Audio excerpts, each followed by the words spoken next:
Ujú.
Buenos días con todos, ¿cómo les va? ¿Se me escuchan?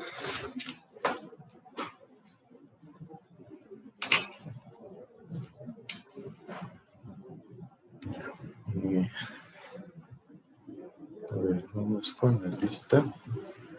Está Mauro Ávila. Presente, Inge. Alexis Ayo. Presente. Andrés Baldeo. Carlos Basantes. Presente. Borja. Presente, Inge. Marco Ceballos.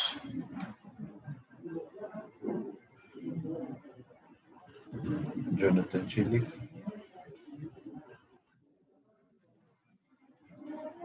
Lenin del Salto. Presente, Inge. José Freire. Presente. Shakira Leiva. Presente, Inge. Pamela Hidalgo. Presente, Inge. La Torre.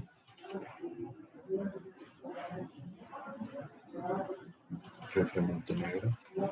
Presente, Inge. Ana Paredes. Santiago Remache. Diego Reyes. Presente, Inge. Jorge Reyes. Presente, Inge. Nicolás Sánchez. Presente, Inge. Diego Taimán. Presente, Inge. José Tinoco. Presente, Inge. Dani Valdés. Presente, ingeniero.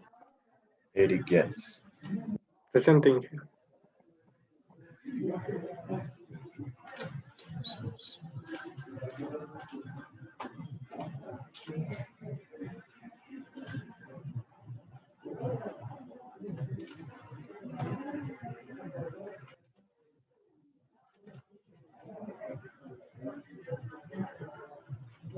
Estamos todos claros con lo que es el diseño de sus vertederos. ¿Qué me dice?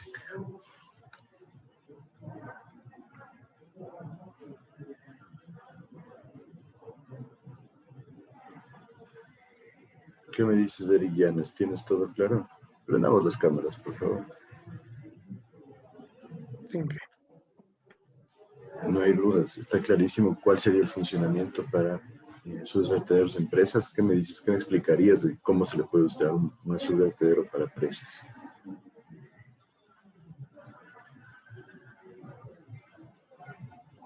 Inge, se le cortó lo último que me dijo. Digo, ¿cómo describirías tú el uso que se le puede dar a los azules vertederos como presas?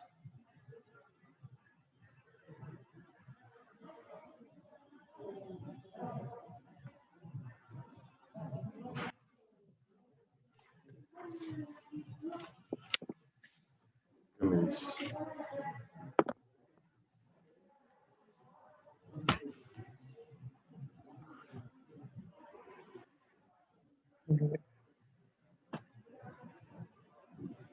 ¿Mm? ¿Cuál sería tu descripción?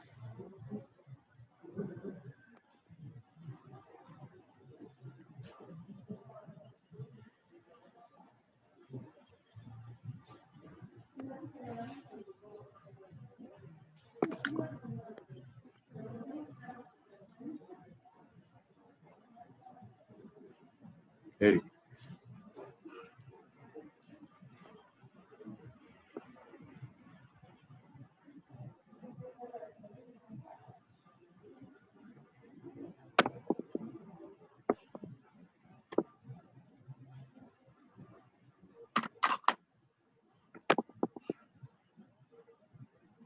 ¿Qué pasó?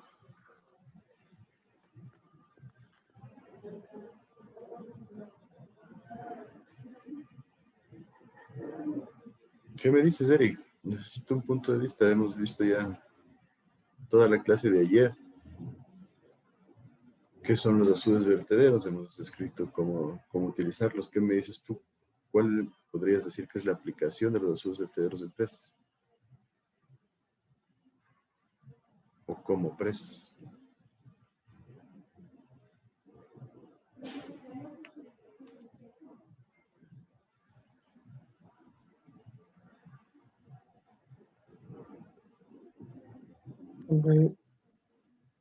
Para controlar los caudales. ¿Para qué? Para controlar los caudales y ¿A qué te refieres con controlar caudales? mantener los embalses. ¿Para qué, perdón? Para controlar caudales y mantener embalses. Tener con...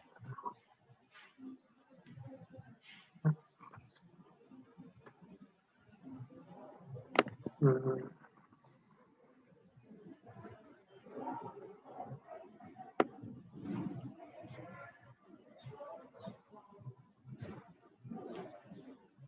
No entiendo tu explicación. Detállala mejor.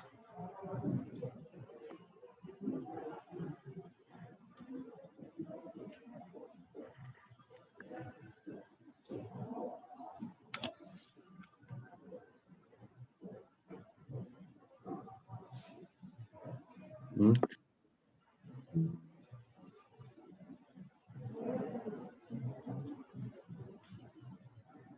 ¿Qué pasó? Una descripción de cómo se utilizaría lo que aprendimos en la anterior clase. Ya en la práctica.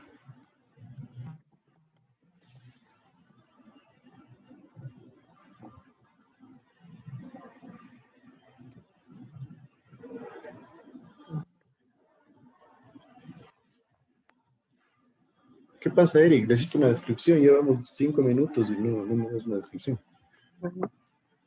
Más o menos como en el caso de los vertederos, que podemos controlar los caudales de salida. En ese caso con las compuertas. ¿Cómo es eso? Más o menos para crear reservorios de agua. ¿Para qué? Para reservorios de agua. El vertedero con las compuertas, pero no me estás elaborando bien. ¿Cuál sería la descripción? Que, no le entendí bonito la pregunta. ¿Perdón? No le entendí bonito la pregunta. A ver. ¿Sabes qué es un azul vertedero? Espero que digas que sí, porque lo vimos en la anterior clase. ¿Qué usos tiene como presa? ¿O dónde usarías como presa un azul vertedero? ¿Para qué?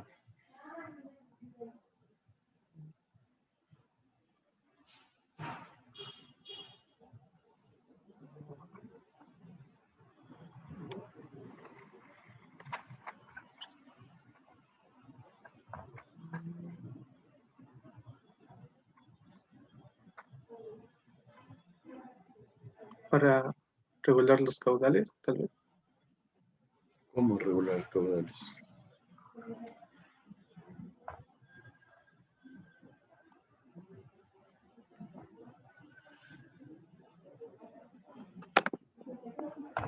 ¿A qué te refieres con regular caudales?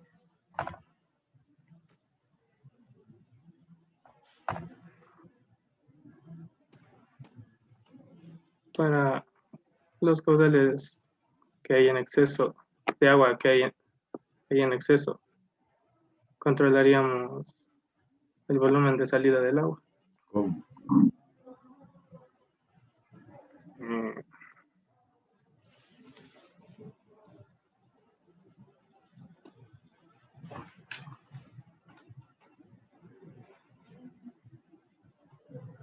mm, Porque lo único que estás leyendo es lo que está en la diapositiva. Controlar caudales, mantener un embalse controlado, en vertederos controlados.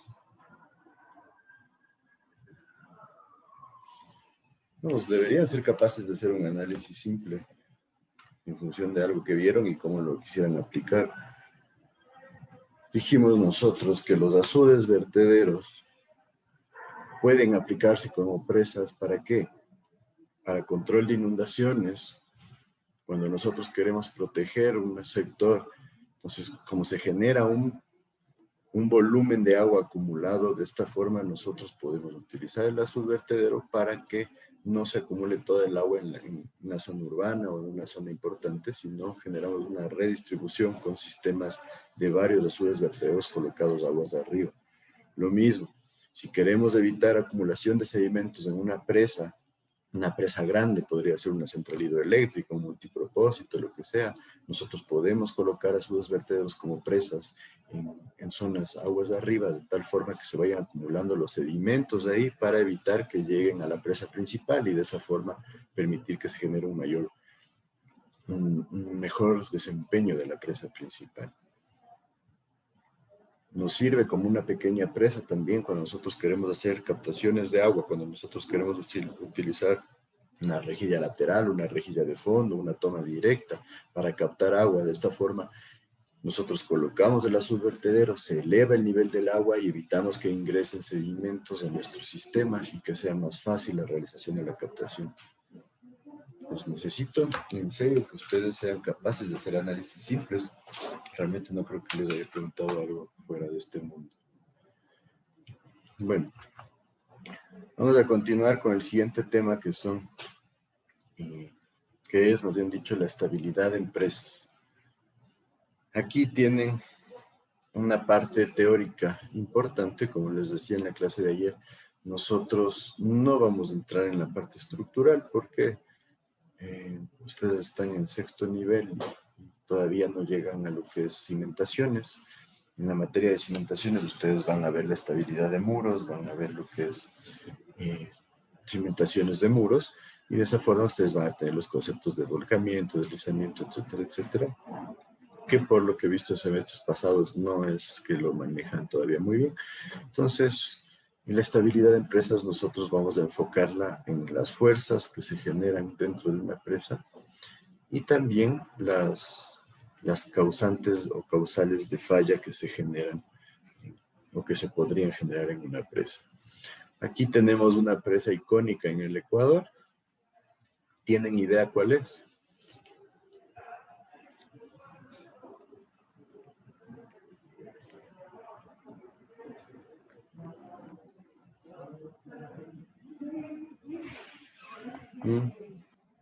Creo que no.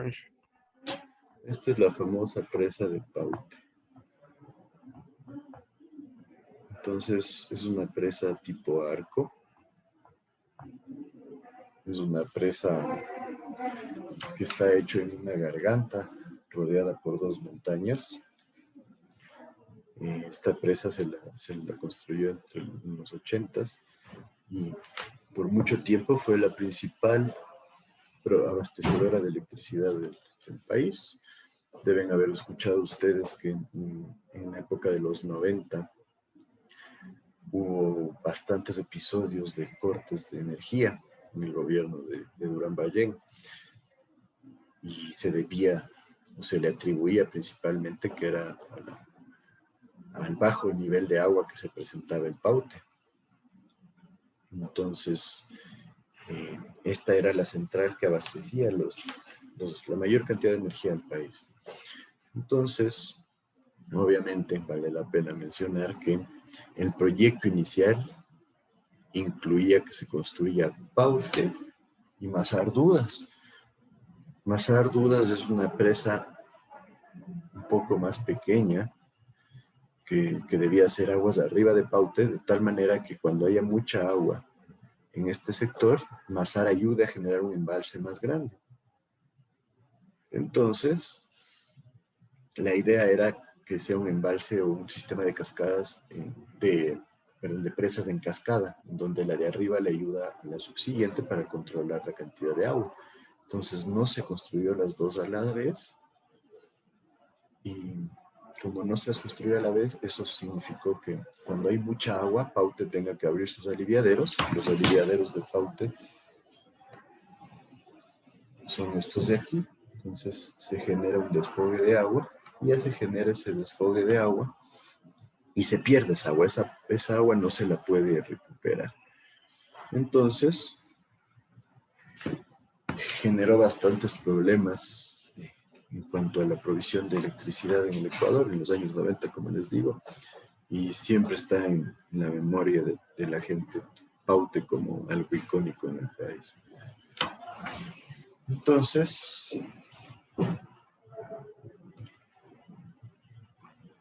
dentro de lo que es estabilidad de empresas, nosotros aquí tenemos un esquema bastante básico. Este esquema es el más utilizado para empresas pequeñas, que viene dado por el US Bureau of Reclamation, USBR,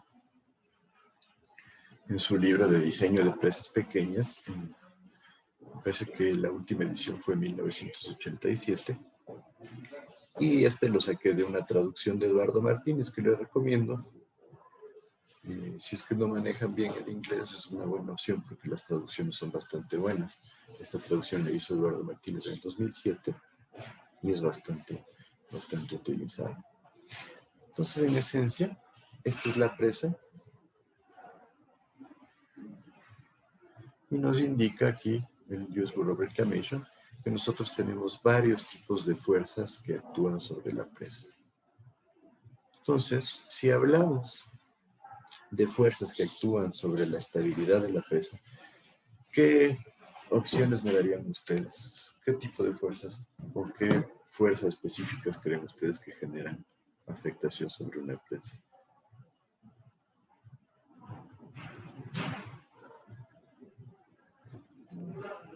El peso propio de la presa, tal vez. El peso propio de la presa, perfecto. Entonces, de aquí. ¿Cómo creen que actúa el peso propio de la presa? ¿Es una fuerza que está a favor o en contra de la estabilidad de la presa? A favor. A favor, ¿por qué? Porque mientras más pesada sea la presa, va a tender a no volcarse por el agua, que la fuerza del agua que le afecta. Perfecto, ¿no es cierto? En esencia, el peso propio de la presa es la principal fuerza a favor de estabilidad de la presa. ¿Por qué? Como decía su compañero, resiste no solo el volcamiento, sino también el deslizamiento. Entonces recuerdan, ¿no es cierto? La fricción se genera en función del peso de la estructura. Entonces, mientras más pesada, genera mayor fuerza de fricción, mayor fuerza resistente a lo que es deslizamiento. Entonces, el peso propio es, yo diría, el componente más importante en lo que es resistencia de la presa. Cuando no queremos generar una presa muy grande, hacemos algo tipo lo que vimos en la anterior diapositiva, que es una presa tipo arco. ¿Qué sucede en las presas tipo arco? Si ven que no tiene demasiado volumen, ¿no es cierto? En las presas tipo arco, primero, no se las puede hacer en todo lado, sino cuando tenemos este tipo de formaciones rocosas laterales, y lo que hacemos es distribuir las cargas hacia las formaciones rocosas. Por eso la forma tipo arco. Entonces, en una presa normal, el peso es importantísimo, por eso es que son estructuras tan masivas, tan macisas. ¿Sí? De esta forma se previene lo que es la desestabilización. Normalmente, El peso propio viene dado por el material de la presa, que en la mayoría de casos va a ser de concreto. Hay presas pequeñas que se pueden hacer de mampostería, sí, pero son presas muy, muy pequeñitas, ¿sí? Debido a que la mampostería no genera la misma confianza que nos puede generar el concreto. ¿Qué otra fuerza podríamos decir que se involucra sobre la estabilidad de una presa? El empuje del agua. El empuje del agua, perfecto.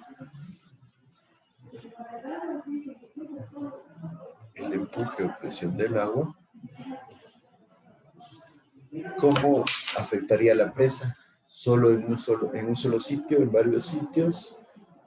¿Es a favor o en contra de la estabilidad de la presa? ¿Qué me dice?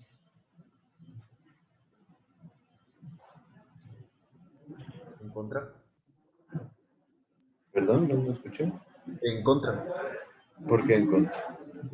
Que la fuerza del agua intenta como que volcar a la presa. ¿De cuál fuerza estarías hablando tú?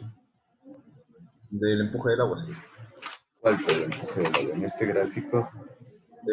Creo que sería V. ¿Está de aquí? Ajá. Ya. En esencia, sí. Este es el componente principal del empuje del agua. Se lo conoce también como presión externa del agua.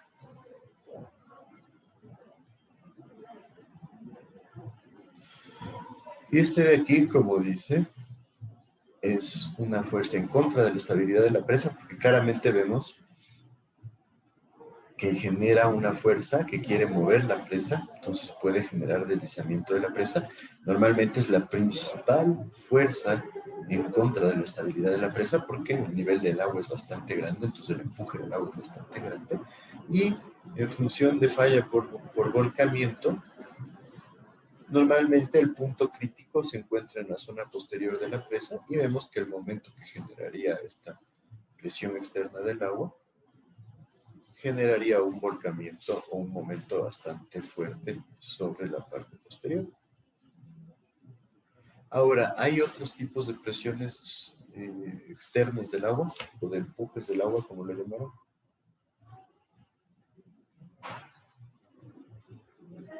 Podría ser el que está aguas abajo. ¿Cuál? El de la parte posterior. Este de aquí. Sí, exacto. Este de aquí sería B'. Perfecto, B' también es una presión externa del agua. ¿Este estaría a favor o en contra de la desestabilización, de la estabilidad de la presa?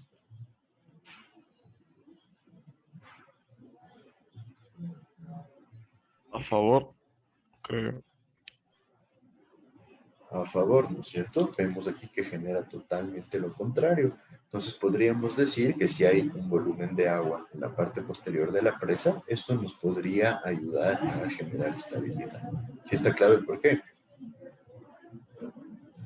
Es una fuerza contraria a la fuerza principal desestabilizadora y el momento que genera también es contrario al momento que genera la fuerza principal desestabilizadora. Ahora, hay otro tipo de presión externa del agua. ¿Qué me dice?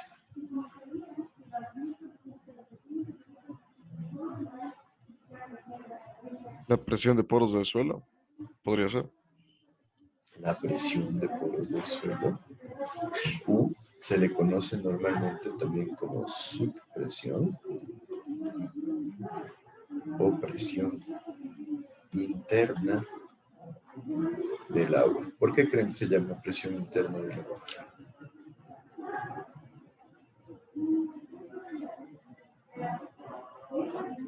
¿Alguien tiene idea? Esto va relacionado a lo que les decía ayer que veían ustedes en mecánica de fluidos.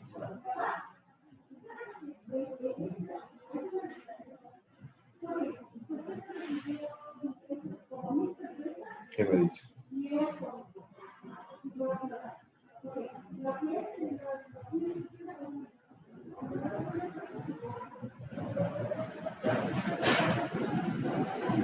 Se llama presión o presión interna porque se genera dentro de los poros que tiene el material, el material de la cimentación, y también actúa sobre las grietas que se generan en la estructura. Y puede llegar a tener valores bastante importantes. Por eso se le llama presión interna del agua, presión de poro del agua. Esta fuerza, ¿creen que es a favor o en contra de la estabilidad de la presa?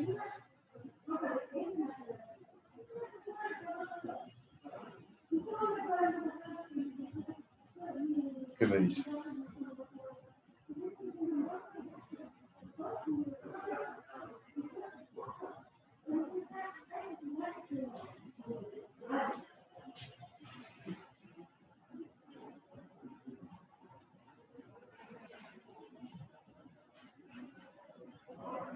¿Qué me dice?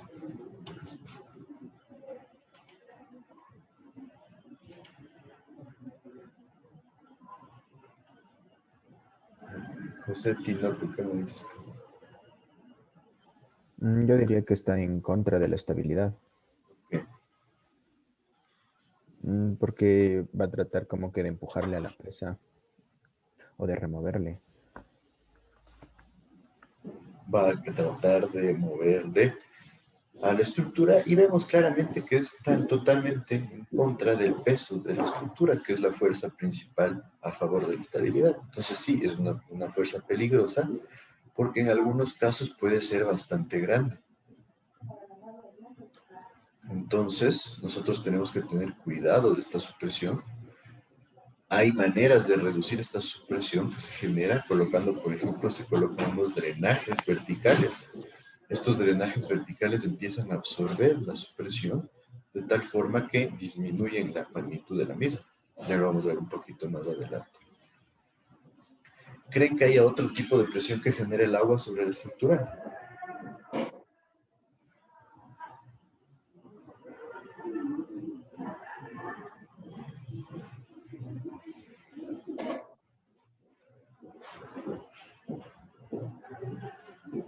¿Qué me dices? ¿Qué me dices tú?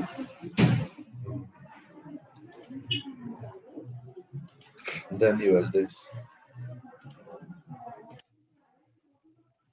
Yo no le veo otra más, dije. Yo creo que, bueno, para mi parecer solo habría eso. ¿Qué me dicen de esta fuerza de acá? ¿Podríamos considerar una presión generada por el agua?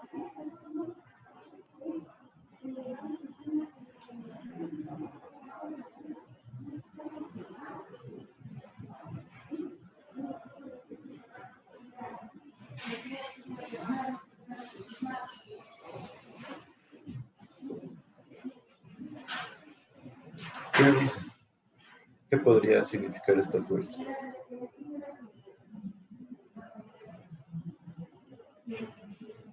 El peso del embalse del agua. Es el peso del agua que actúa de manera vertical sobre este tramo inclinado que tiene la presa. Podríamos llamarle una presión del agua.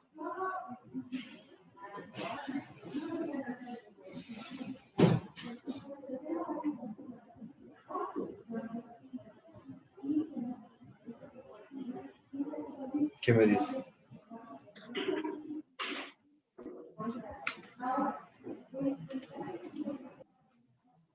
En esencia, sí, es una presión generada por el agua que afecta la estabilidad de la estructura. Esta presión, como vemos, estaría en el mismo sentido que el peso del concreto y nos serviría para ayudar la estabilidad de la presa. Tal cual como cuando ustedes hacen un muro, ¿no es cierto? Colocan el muro y aquí abajo le hacen una zapata en el muro. De forma que este peso del suelo actúe sobre la zapata en el muro y de esta forma ayuda a la estabilidad del mismo. ¿Sí? Entonces sí, es un elemento de presión externa y acá también tenemos en la parte posterior la posibilidad de tener una presión externa del agua que nos genere influencia. ¿Está claro? ¿Qué otras fuerzas me dicen ustedes que pueden generar una afectación sobre la estabilidad de una presa? Hemos dicho ya la presión del agua, tanto externa como interna, el peso de la estructura. ¿Qué más?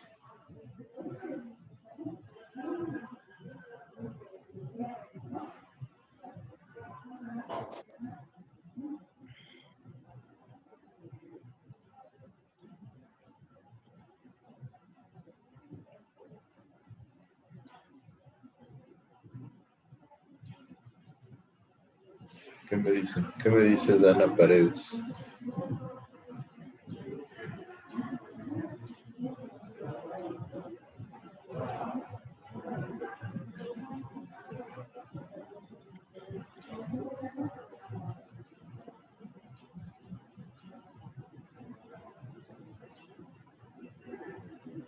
No veo otro, Inge. Ya no hay más fuerzas que actúen sobre una presa. Las fuerzas que actúan sobre la presa, ya no sobre el agua, las del agua. ¿Cómo?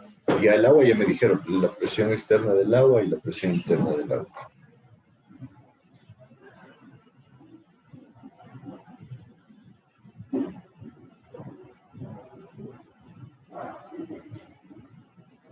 ¿Qué otra opción me das tú? O ya no hay nada más de fuerzas que actúen en una presa. ¿Verdad que una presa es una estructura gigantesca, ¿no?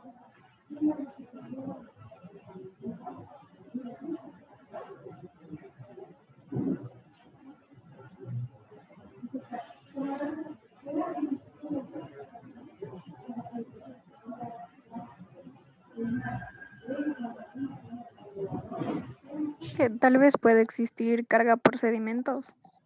Carga por sedimentos. ¿Dónde habría una carga por sedimentos? ¿Qué me dices? O sea, sería cuando se acumula los sedimentos va a haber un empuje horizontal. ¿Ya? ¿En dónde se acumularían los sedimentos? En la parte generalmente en la parte de abajo. La parte de abajo del agua. Entonces, si aquí está el agua, los sedimentos van a tender a ser algo así.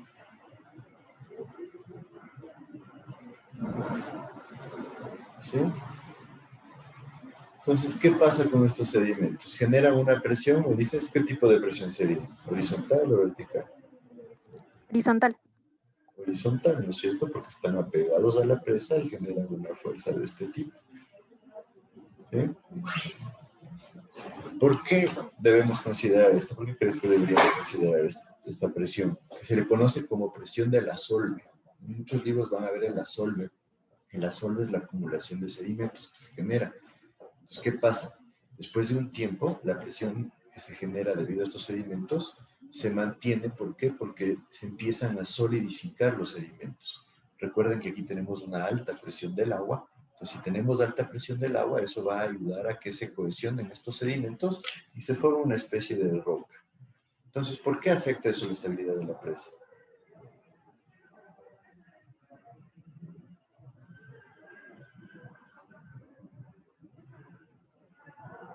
¿Qué me dice?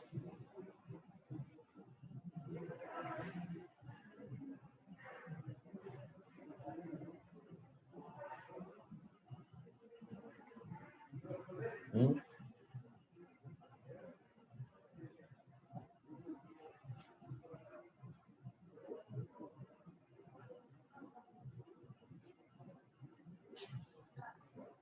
Porque igual que el agua también produce un empuje y como usted nos dice, cuando ya son significativos, o sea, ya se forman las piedras, ya es una fuerza más que le afecta a la presa. Sí, exactamente, porque aquí en vez de haber agua va a haber suelo, va a haber sedimentos, y estos sedimentos tienen un peso específico mayor al peso específico del agua, que significa que la carga que generan estos sedimentos va a ser mayor a la carga que genera el agua, y por eso hay que considerarlos, ¿sí? También hay que tener en cuenta cuando hablamos de la solve, que se lo puede eliminar. ¿Creen que se puede eliminar totalmente la solve?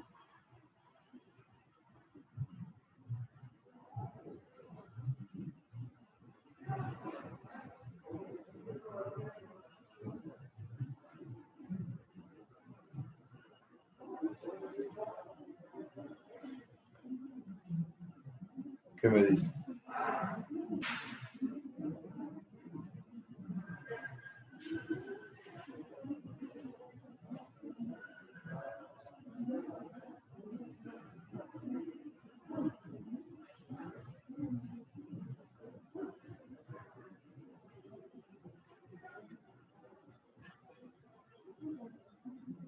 ¿Nadie?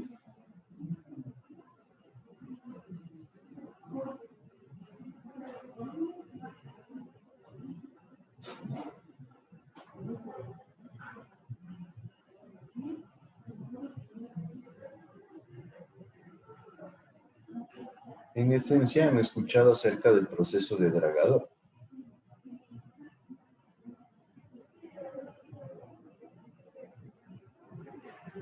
Sí, que excavan la base del río. Exacto, se excava, más que la base, es los sedimentos que se acumulan en ciertas zonas, ¿sí?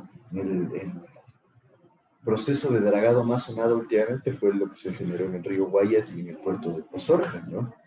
No sé si escucharon, pero los montos del proceso de dragado eran altísimos. ¿Por qué? Porque el proceso de dragado tiene que hacerse de manera continua. Y lo dejaron por mucho tiempo sin hacer. ¿Y qué pasó? Se solidificaron estos sedimentos. Como se solidificaron, fue mucho más duro de mover. Y eso costó, me parece que fue 27 millones de dólares o algo por el estilo. Entonces, hay que tener un proceso de dragado en una presa. Sí, hay varias formas. En algunas presas se tiene una especie de brazos mecánicos que suben y bajan a manera de una retroexcavadora y generan la remoción de estos sedimentos. En otros casos hay unas barcazas que llegan y estas barcazas tienen unos brazos mecánicos que remueven los sedimentos. En otros casos hay barcazas que tienen sistemas de bombeo, en donde bombean a presión la misma agua del río y empiezan a aflojar un poco los sedimentos y después, mediante succión, vuelven a llevar estos sedimentos a la barcaza. Esto pasa en algunos lugares, en algunos lugares, sí, en varios países. Por ejemplo, yo vi esto en Hong Kong. En Hong Kong tenían barcazas permanentes que están todo el tiempo en el río generando lo que es dragado en diferentes zonas. Entonces es bastante interesante. Y una forma mucho más fácil de remover estos sedimentos, pero que resulta bastante cara al momento de construir, es colocar un conducto en la parte baja, que es una especie de aliviadero que nos sirve como una compuerta en la cual nosotros la abrimos y se genera alta velocidad aquí. Cuando se genera esta alta velocidad, se remueven todos los sedimentos y se genera la limpieza. Entonces es una forma bastante buena de remover todos los sedimentos, pero obviamente colocar un conducto en la zona baja de la presa resulta bastante caro. Entonces, en las nuevas presas ya se lo hace de manera mucho más común. En las presas antiguas no suele haberlo, pero yo les diría ahora es la mejor opción. ¿Qué otro tipo de fuerzas creen que actúan sobre una presa? ¿Habrá alguna otra?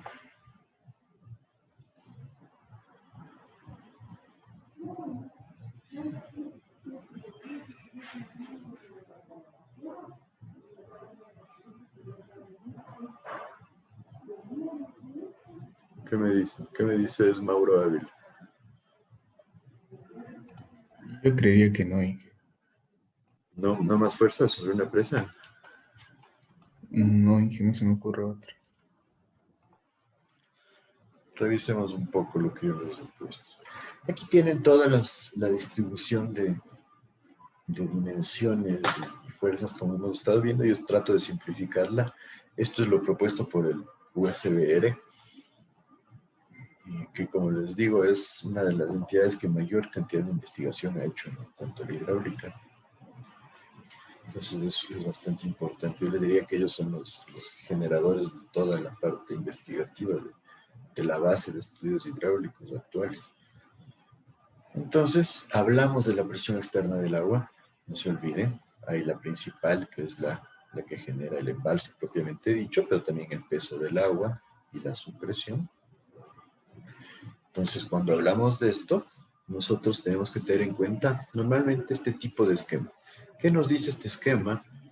Los niveles de agua en la presa.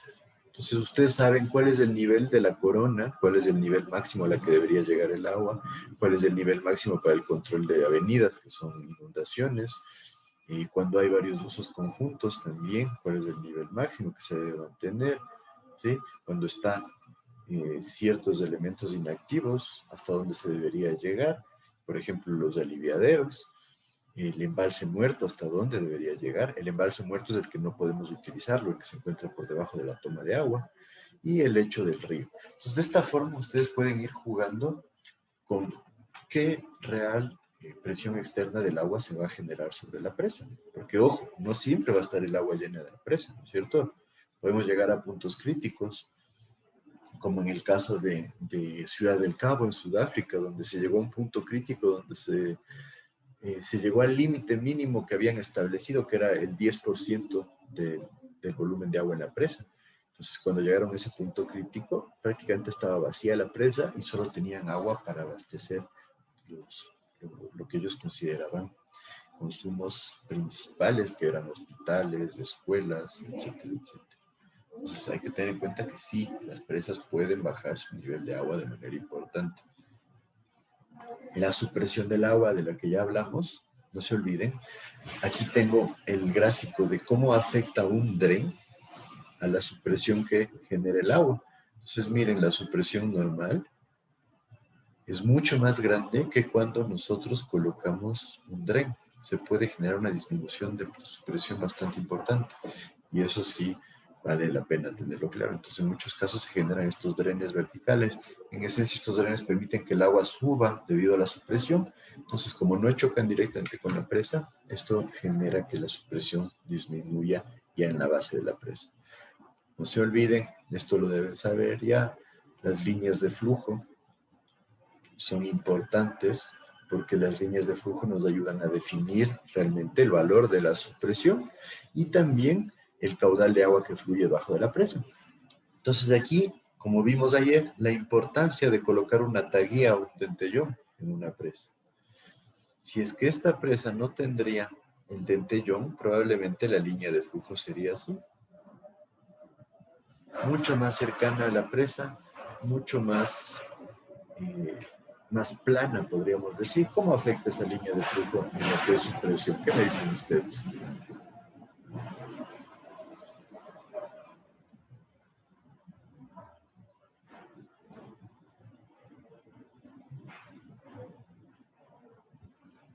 ¿Qué me dices, Shakira Gaibo?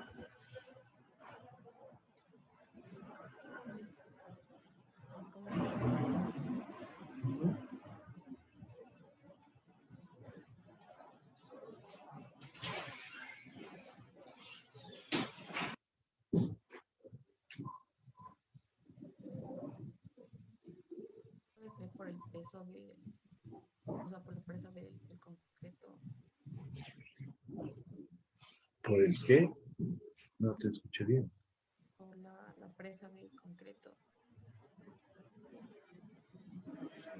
Obviamente el peso del concreto, sí, pero ¿cuál es la diferencia entre esta supresión que está dibujada en negro y la que yo dibujé en roja, que sería sin la taguía? Supongamos, más o menos tendríamos un esquema así.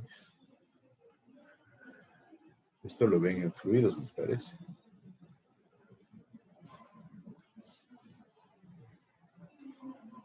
Estas serían las líneas, las rojas serían sin el efecto de la taguía.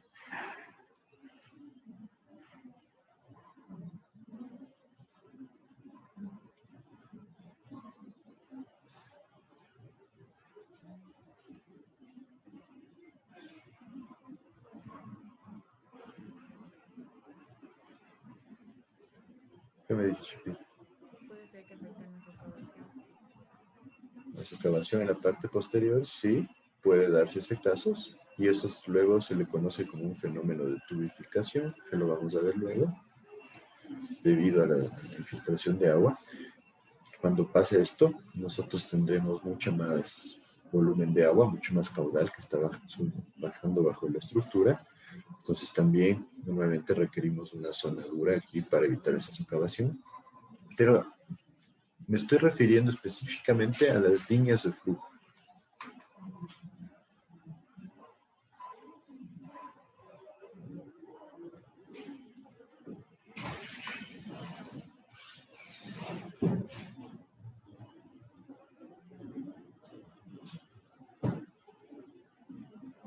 ¿Qué dice?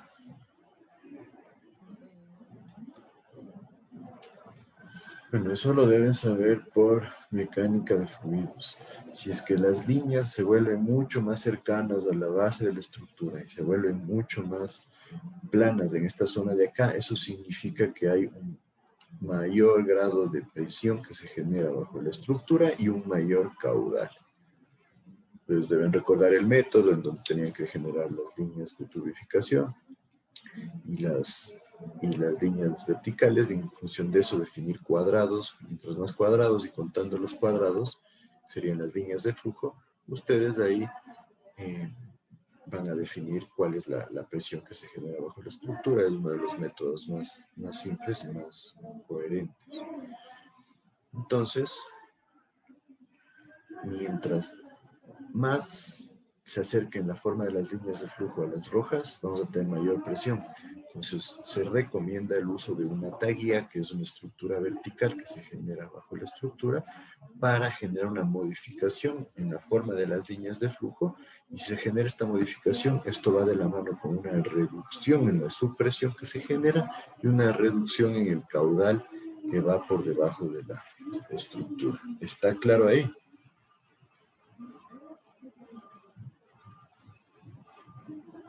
¿Qué me dicen? Sí. Entonces es importante que en la formación de la presa, especialmente cuando son presas pequeñas o azules vertederos, se considere la construcción de ataguías y zampeados, como vemos aquí. También pueden ser zampeados acá, porque si yo coloco los dos zampeados y la taguía, se me genera una variación importante en la forma de las líneas de flujo y de esta manera nosotros tenemos una reducción en la subpresión.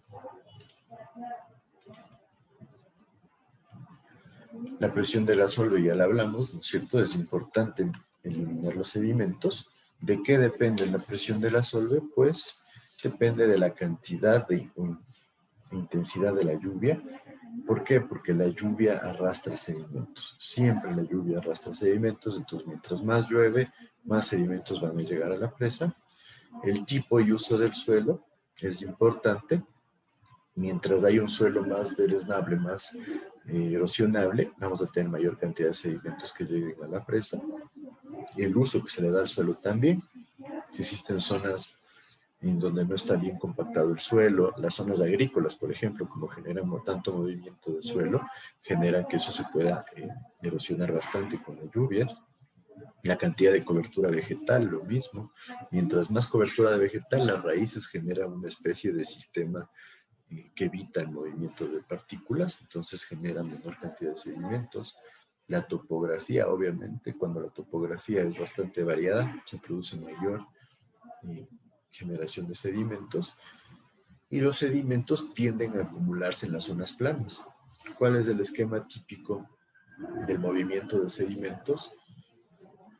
Los sedimentos empiezan a generar en la parte de arriba de un río. ¿Por qué? Porque la velocidad del agua es muy alta, entonces empiezan a generar la erosión de la roca. En la zona intermedio ya se empiezan a depositar y se siguen generando también sedimentos, y en las zonas planas ya se vuelve el depósito de sedimentos. Entonces, si nosotros generamos el depósito, en esta zona hay mucha más acumulación de sedimentos.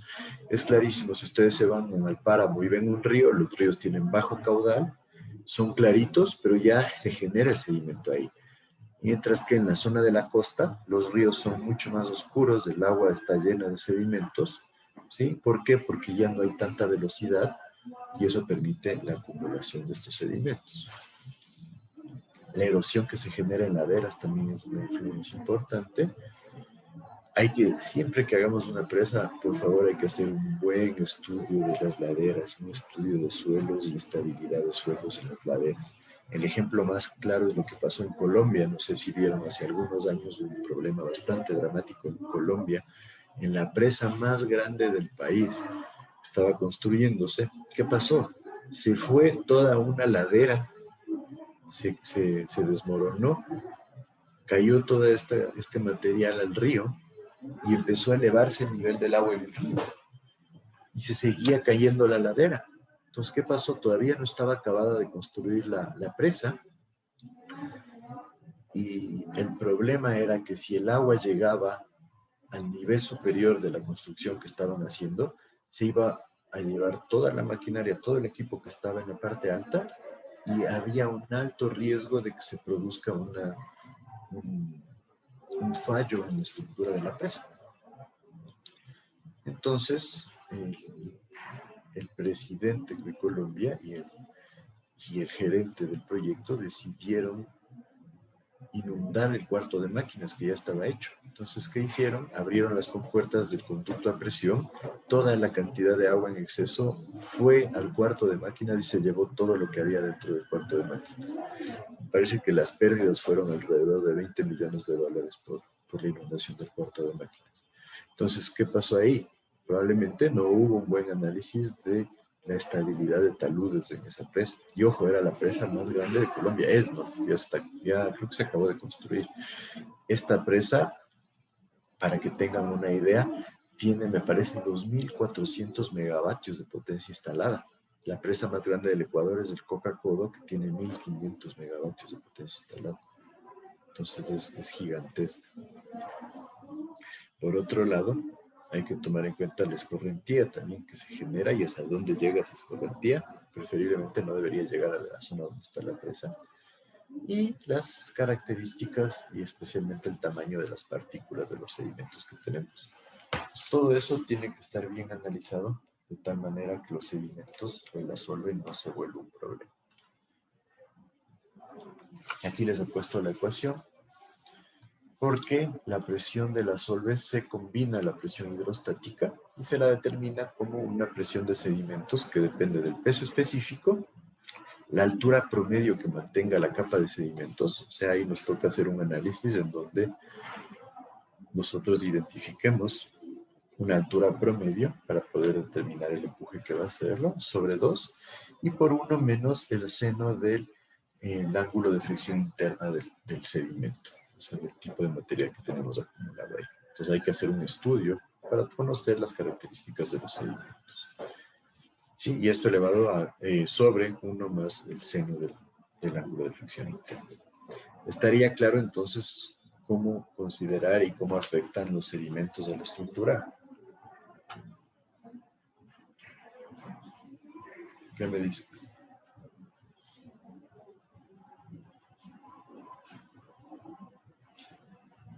Bueno, vamos a dar una parte que no me lo dijeron, pero hagamos una introducción a las fuerzas sísmicas. Normalmente es una de las que más se acuerdan ustedes. Las fuerzas sísmicas son importantes. ¿Por qué? Porque los sismos pueden afectar a la estructura de manera crítica.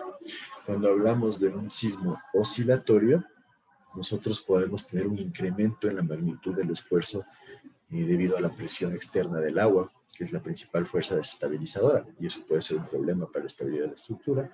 Cuando hablamos de un sismo trepidatorio, nosotros corremos riesgo de que se vea minorado debido al efecto del sismo el peso de la estructura, que es nuestra fuerza principal para la estabilidad de la estructura.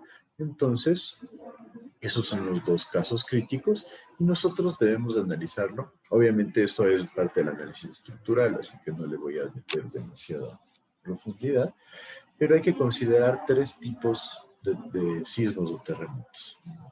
Esto según lo propuesto por el Just Borough Reclamation, pero hay el terremoto base de operación, que es el terremoto en el cual el diseño debe permitir que las estructuras y sistemas componentes se mantengan operativos, bajo la vibración y movimiento del suelo que se genera debido al sismo. ¿Qué significa eso? Que todo el funcionamiento de la presa tiene que mantenerse intacto si se produce este terremoto base de operación. ¿Cómo se determina este terremoto base de operación? Como una probabilidad de ocurrencia de 1 en 25 años. ¿Sí? Entonces es un sismo bastante bajo, ¿no? Uno que se produzca cada 25 años no suele ser un problema. Por otro lado hay el terremoto base de diseño. El terremoto base de diseño obviamente va a tener una magnitud mayor y nos dice que el diseño tiene que permitir que el proyecto soporte esta solicitación con daños reparables. O sea, miren, ya se permiten daños, pero que sean fáciles de reparar. Las estructuras, sistemas y componentes para seguridad tienen que mantenerse operativos. O sea, todo lo que son elementos de seguridad, elementos de emergencia, elementos de salidas de donde la gente pueda evacuar, tienen que mantenerse 100% operativos y ya se puede frenar el trabajo de la central, pero no lo que es operatividad. Y se puede considerar una probabilidad de una vez en 200 años. Una vez en 200 años ya es un sismo importante, o sea, ya puede ser un sismo fuerte. Y el otro es el terremoto o sismo máximo esperado. Este ya es un sismo bastante fuerte y nosotros debemos asegurar que las estructuras del proyecto de almacenamiento básico, ¿qué es el almacenamiento básico? El embalse. O descarga, ¿qué es la descarga? El conducto de descarga o los aliviaderos. Tienen que estar diseñados para soportar este sismo. ¿Por qué? Porque hay que evitar que se produzca un desagüe descontrolado. Imagínense qué pasaría si una población sufre un sismo y aparte se acaba el sismo y de repente viene una inundación porque colapsó la presa. Sería terrible. Entonces eso no se puede permitir y por eso hay que considerar que este terremoto máximo esperado mantenga la estructura de almacenamiento, conducción, aliviaderos totalmente intacta. O sea, que no falle en esencia el embalse. Entonces hay que tener muy en cuenta eso y la probabilidad de este sismo tiene que ser muy bajita, tiene que ser definida por el diseñador y no debería ser un sismo bastante fuerte. Entonces, tengan en cuenta, esa es la parte principal de los sismos. Hay que considerar estas tres opciones dentro del diseño porque tenemos varios tipos de componentes dentro de una presa, los cuales deben resistir a las tres, algunos solo a la base de operación, otros solo a la base de diseño y otros el máximo esperado. Entonces, bueno, ya son las 10, podríamos continuar la siguiente semana, ya nos falta un par de fuerzas y la forma en que podría fallar una presa. ¿Alguien tiene alguna duda hasta ahí?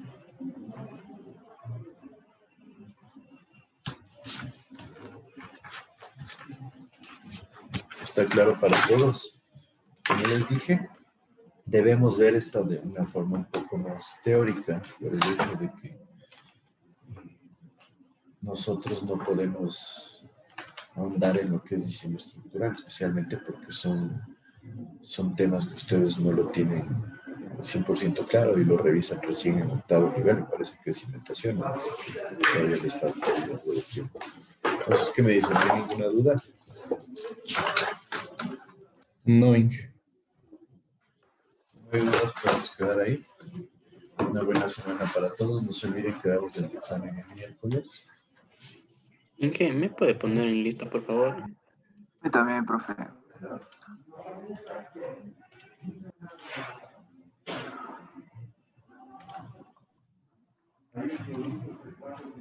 ¿Quiénes me dicen que no están en lista? Ceballos. Andrés Valdeán, ¿vale? Illich también, Inge.